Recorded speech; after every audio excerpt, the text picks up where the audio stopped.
नमस्कार मंडळी, मराठमोळ्या यूट्यूब चॅनेलवर आपलं खूप खूप स्वागत आहे। आज मी आपल्याला दाखवणार आहे खूपच पौष्टिक अशी रानभाजी, पातरीची भाजी। ती कशी बनवायची ती मी आज तुम्हाला सांगणार आहे।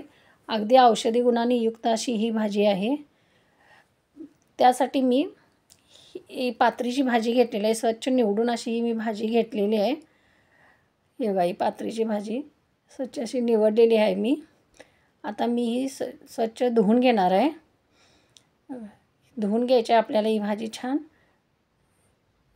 धुवून एका ताटामध्ये आपल्याला ही नितळण्यासाठी ठेवायची आहे। एकदम औषधी गुणांनी युक्त अशी ही भाजी आहे। भरपूर पौष्टिक ह्या भाजीमध्ये आहे। ही भाजी सीझनेबल आहे, म्हणजे फक्त पावसाळ्यात आणि हिवाळ्यामध्येच आपल्याला भेटते। वर्षभर ही भाजी मिळत नाही। ही भाजी बघा मी चिरून घेतलेली आहे, स्वच्छ धुवून नितळून चिरून घेतलेली आहे अशी बारीक। आता आपण ती पाण्यात उकडण्यासाठी ठेवायची आहे। 5 मिनिटं ही भाजी आपल्याला उकडून घ्यायची आहे। त्यासाठी मी गॅसवर पहिल्यांदाच पाणी ठेवलं होतं। आता ती आपल्याला उकडून घ्यायची आहे 5 मिनिटासाठी। आता मी त्याच्यामध्ये 1 चमचा मूग डाळ आणि 1 चमचा तूर डाळ घालते त्या भाजीत उकडण्यासाठी, म्हणजे भाजीबरोबर ती डाळ पण आपली शिजून निघते। 5 मिनिटासाठी आपण ही भाजी छान उकडून घ्यायची आहे।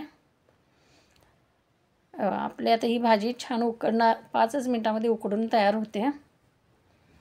अगदी पौष्टिक अशी ही भाजी आहे। मूतखड्याचा वगैरे त्रास असला तर त्यांनीही नक्की ही भाजी खावी, त्यामुळे बराचसा त्रास कमी होतो।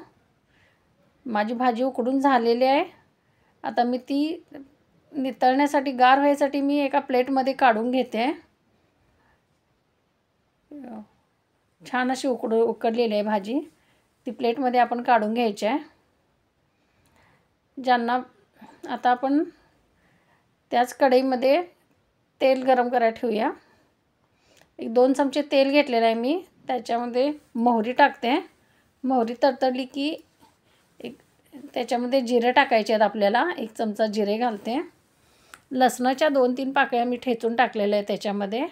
4 मिरच्या चिरून घेतलेत त्या मी त्याच्यात टाकते। 1 कांदा बारीक चिरून घेतलेला आहे मी, तो त्याच्यामध्ये घालते। हे छान परतून घ्यायचं आहे, कांदा चांगला भाजून घ्यायचा आहे।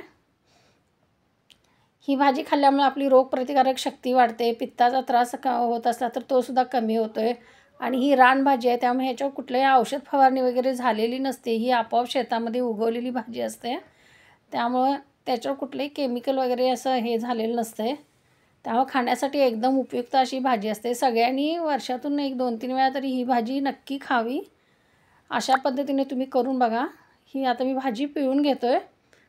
थोडंफार काय पाणी शिल्लक असेल ते आपण हे जरा पिळून घ्यायची भाजी आणि ह्याच्यामध्ये टाकायची। छान असं पिळून आता आपल्याला ही परत जास्त वेळ शिजवावी लागत नाही। भाजी आपण अगोदर शिजवून घेतलेली आहे, त्यामुळे छान अशी परतून घ्यायची कांद्यामध्ये। सगळे एकत्र मिक्स करायची। चवीला पण खूप छान लागते। आमच्या घरात सगळीजण ही आवडीने खातात। भाकरीबरोबर तरी खूपच छान लागते ही भाजी खाण्यासाठी। तुम्ही एकदा नक्की करून बघा आणि माझ्या चॅनेलला सबस्क्राईब केला नसेल तर सबस्क्राईब करा, शेअर करा, लाईक करा। आता आपण ह्याच्यामध्ये चवीनुसार थोडंसं मीठ टाकायचं आहे। भाजी शिजत आल्यावरच त्याच्यामध्ये मीठ घालायचं, कारण आपल्याला त्यामुळे अंदाज येतो मिठाचा। मी 1 चमचा मीठ टाकते ह्याच्यामध्ये। आता आणि थोडं हलवून घेते भाजी। आता आपली ही भाजी तयार होत आलेली आहे। आता 1-2 मिनटं फक्त आपण त्याला वाफ द्यायची आहे, कारण भाजी आपण अगोदर शिजवून घेतलेली आहे, त्यामुळे आता काय परत शिजवायची काही गरज नाही। हवा किती छान झालेली आहे भाजी, चवीला पण खूपच छान लागते। ही भाजी कशी वाटली हे तुम्ही नक्कीच कमेंट करून मला सांगा। आता 1-2 मिनटं आपण फक्त वाफ घ्यायची आहे भाजीची। गॅस मी बारीक करते, बारीक गॅसवरच आपण वाफ घेऊन घ्यायची आहे। भाजी तयार झालेली आहे। आपण ही मस्त अशी भाकरीबरोबर किंवा चपातीबरोबर खाऊ शकतो। एकदम टेस्टी अशी भाजी आहे। कशी वाटली माझी रेसिपी हे मला नक्की सांगा। हेल्दी राहा, हेल्दी खा। नमस्कार।